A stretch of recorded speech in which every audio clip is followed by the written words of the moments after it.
yamatikkira gwa Kabaka amazima Buganda bwesunga matikkira oyogeyoge mukunganya luno lunaku lulo. Zaali 3 mwezi ogw'omusanvu 1993 Wabuganda babugana essanyu oluvannyuma lw'okutuuzibwa kwa Kabaka aliko Ronald Edward Frederick Kimera Mwenda Mutebi owookubiri ku nnamulondo y'abajjajjaabe gy'akuumye okutuusa olunaku olwaleero. Ssemanda agamenye Emboozi ye Kabaka wa Buganda wa 36 era ng'ono bwe yaliira engoma Buganda bwali bumaze emyaka 27 nga tebulina Kabaka. Kati olwaleero ng'ennaku z'omwezi 31 mwezi ogw'omusanvu omwaka guno 2023 omwana wa Nabijjano Mufumbi Ganda Sseggwanga Muzza Ngoma lwaweze emyaka 30 bukyanga atuuzibwa ku nnamulondo y'abajjajjaabe era Obuganda buli mu ssanyu. Eritagambika oluvannyuma lw'okusiima okulabikako eri abantu mu lunaku olwaleero mu Lubiri Emmengo ku mikolo gy'amatikkira era nga ku luno yasiimye Obuganda bwonna okweyiwa mu Lubiri Emmengo mu kujaguza amatikkira ag'omwaka guno. Ampuliriza essaza lino buddu kkulu nnyo mu Bwakabaka bwa Buganda era ne mu matikkira ga Kabaka mu mwaka gwa 1993 eyali omusumba w'essaza ly'Eklezia Katolika lino ery'e Masaka mu biseera ebyo eyayagala ennyo Obwakabaka bwa Buganda muteerabirwa omugenzi Bishop Adrian Kivumbi Ddungu y'omu ku baaweebwa omukisa okusabira Kabaka era yakoowoola Buganda ne Uganda okwaniriza Kabaka mu ssanyu n'asaba ne gavumenti okumanya obukulu bw'Obwakabaka bwa Buganda ng'ajuliza ebyaliwo nga babuggyawo. Constitution ya Uganda yafulumizibwa mu mwaka 1967 yakutulawo era ne yasanguza mu ggwanga lyonna nti okuva kati ekiyitibwa Obwakabaka oba obufuzi bwonna obw'ensikirano ebyo byonna bisanguddwawo mu Uganda. Ebyo bwe byamala okulangirirwa ffenna emitendo ne tukoteka. Abantu bangi bavudde mu nsi ne bagenda nga bamanyi Obwakabaka tebukyadda ate tulwadde tuli awo ate kikino kikomyewo.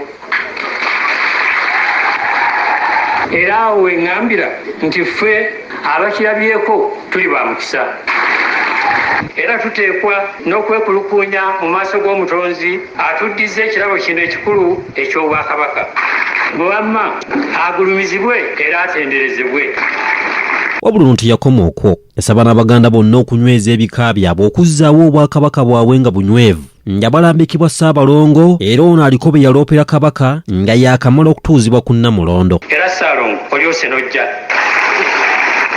Obuganda bubadde buggwaawo ng'empisa ennungi zigenda kiserebetu era Obwakabaka butubanja okulubirira omutima omulungi bajjajjaffe gwe baalina nga buli omu alaba mu munne ng'alaba munne ng'owooluganda.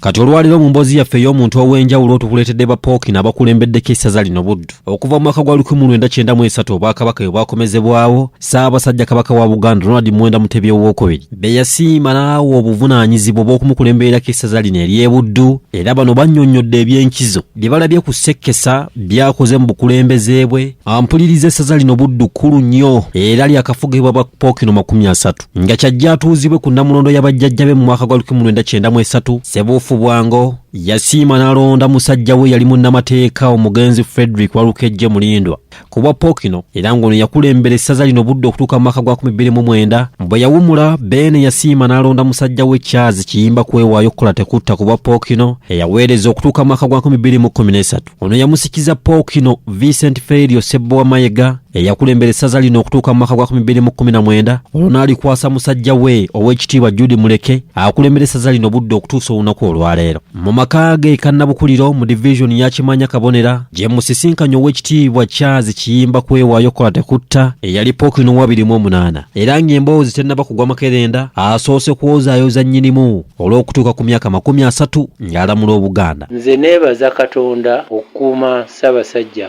Kabaka emyaka 3 nsaba mwongere emirala mingi asobole okutuukiriza ebyo by'atannakola. Neebaza okusiima nampa bino wammanga. Ssaabasajja Kabaka wampa engabo y'obulimi nga nze nsinze okulima n'okulunda mu Buganda. Wasiima nompa ejjinja ery'omuwendo era nga osiima emirimu gye nkoledde ne Uganda. Era wasiima nompa omukolo ogw'embagayo. Wasiima nompa nga nze ngenda okukuŋŋaanya ebirabo byo n'omumbejja Namikka. Kale obwesigo bwe wanteekamu neeyongera okwagala ennyo. Era wasiima nompa Obwapooki ayi Katonda nkusaba oyongere okukuuma Ssaabasajja Kabaka. Emboozi bwe gudda Makerenda eyali Pookino Charles Kiyimba kwewaayo agambye nti kyatasobola kwerabira bwe bukugu n'okwolesebwa maaso moogi bwakozesa okulonda abakulembeze bonna. Bagamba nti nga beeyambisa eddoboozi lye bakoze nnyo okusitula n'okukyusa Obuganda okutuusa bwe tubulaba olwaleero. Naye Ssaabasajja Kabaka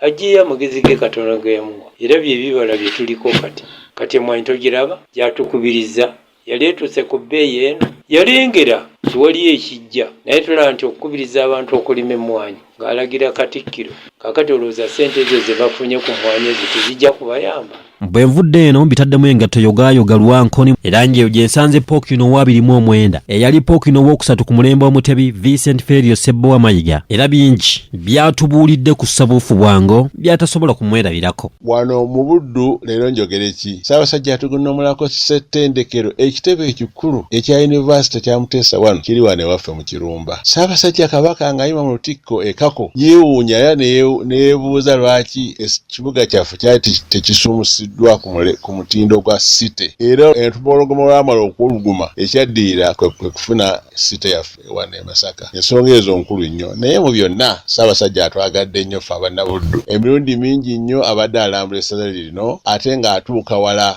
n'alambula obutaka bw'abebika amasomero n'alambula ebitebe ebikulu eby'eddiini yaffe Viramaliya Buyokako kwegamba atwagadde nnyo. Ono yaliwo okuviira ddala ng'Obwakabaka buggyibwawo we bwakomerawo ne ku Matikkira okutuusa olunaku olwaleero bw'abadde ayogera ku Kabaka atujjiddeyo embeera eyaliwo ng'Obwakabaka buggiddwawo n'amaanyi n'amagezi muzza ngoma g'akozesezza okuddamu okwagazisa abantu mu Buganda n'Obwakabaka bwabwe. Emyaka kumpi 27 gye twamala nga tulina Bwakabaka Buganda eno yadda nnyo emabega. Ebigambo bya Ssaabasajja Kabaka wano mu Buganda bibeera biragiro. Awo nno Ssaabasajja waataali ensi eno yaddayo kufuuka muwawa. Awo nno Ssaabasajja bw'akomawo wano Abaganda baasanyuka tebakoma kusanyuka kyokka naye yabaluŋŋamya n'abalambika by'okkola naye nga mu byonna kwali kuyigiriza abantu kubazza ku nnono yaabwe nakwekulaakulanya nga Buganda yaliwo mirembe gy'enkaaga nga twakeefuga. Ate Oweekitiibwa Judy Muleke Pookino aliko kati era ssentebe w'abaami b'amasaza mu Buganda bw'abadde ayogera ku Kabaka amutenderezza olw'okweyolesebwa bwe yasiima n'alonda abasajja abagezi abazze bakulembera essaza lino Buddu okuva bwe yatuuzibwa ku Nnamulondo y'abajjajjaabe. Wabula bw'abadde ayozayoza beene asoose kumwebaza olw'okusiima n'amugabanyiza ku buyinza ng'akyali muvubuka ne banne n'amagezi gazza abawa ng'ayita mu Katikkiro wa Buganda.